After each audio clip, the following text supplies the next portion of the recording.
Oxir zamonda shunday yoshlar chiqadi. Ularning aqllari past bo'ladi, tentak bo'ladi. Ular Rasululloh sollallohu alayhi vasallam so'zini hikmat bilan so'zlaydi, ya'ni hadislardan gapirishadi hammasi. Qur'on o'qiydi, lekin o'qigan Qur'oni bo'g'zidan pastga tushmaydi. Ya'ni tatbiq qilmaydi, o'qigan Qur'oniga amal qilmaydi. Ular dedi Rasululloh sollallohu alayhi vasallam, dindan xuddi kamondan o'qi chiqib ketgandek tezlik bilan chiqib ketadi dedi. Oyatni gapirayotgan bo'ladi, hadisni gapirayotgan bo'ladi, ishini oqibatiga qoladigan bo'lsa, kufrga ehtimol sabab bo'ladi.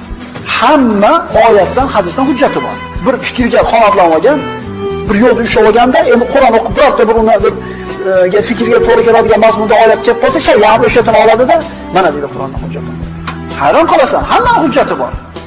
Unisi ham kitob sunnatdan, bunisi ham mana shu holatda nima deyish kerak? Nima qilish kerak? Kibor ulamolarga, yoshi ulug' bo'lgan, katta yoshdagi olimlarga albatta murojaat qilish kerak. Bu Rasululloh sollallohu alayhi vasallamning ko'rsatmalari.